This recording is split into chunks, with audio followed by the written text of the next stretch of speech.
വാളയാർ പെൺകുട്ടികളുടെ മാതാപിതാക്കളും സമരസമിതി പ്രവർത്തകരും വണ്ടിപ്പെരിയാറിൽ കൊല്ലപ്പെട്ട 6 വയസ്സുകാരിയുടെ ബന്ധുക്കളെ സന്ദർശിച്ചു. കേരള മഹിളാ സംഘവും യുവമോർച്ചയും വണ്ടിപ്പെരിയാർ പോലീസ് സ്റ്റേഷനിലേക്ക് മാർച്ച് നടത്തി. യുവമോർച്ച മാർച്ചിൽ സംഘർഷമുണ്ടായി. വാളയാർ പെൺകുട്ടികളുടെ മാതാപിതാക്കളും സമരസമിതി പ്രവർത്തകരും വണ്ടിപ്പെരിയാറിലെത്തി. കൊല്ലപ്പെട്ട 6 വയസ്സുകാരിയുടെ കുടുംബം ആവശ്യപ്പെട്ടാൽ എല്ലാവിധ സഹായവും ചെയ്തു നൽകുമെന്ന് വാളയാർ പെൺകുട്ടിയുടെ അമ്മ പറഞ്ഞു. ഇത്രയും അല്ലായിട്ട് പിന്നെ ഇത്ര സുലഭമായിട്ട് ഇറങ്ങി പോകണമെങ്കിൽ അവരെ സംരക്ഷിക്കാൻ ആളുള്ളത് കൊണ്ടാണ് അവർ ഇത്ര യുദ്ധമായിട്ട് ഇറങ്ങി പോയത്.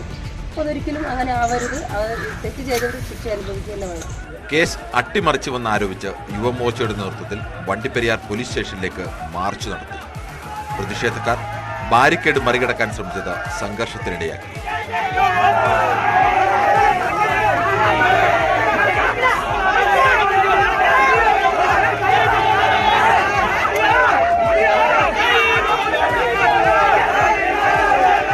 കേരള മഹിളാ സംഘവും പോലീസ് സ്റ്റേഷനിലേക്ക് മാർച്ച് നടത്തി.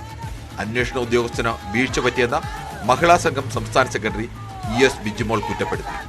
പോലീസിന്റെയും പ്രോസിക്യൂഷന്റെയും വീഴ്ച ആരോപിച്ച് വലിയ പ്രതിഷേധമാണ് ഉയരുന്നത്. പ്രതിപക്ഷ പാർട്ടികൾക്കൊപ്പം CPIയും വർഗബഹുജന സംഘടനകളും സമരരംഗത്തെത്തിയത് സർക്കാരിനെ സമ്മർദ്ദത്തിലാക്കും. ന്യൂസ് 18 ഇടുക്കി.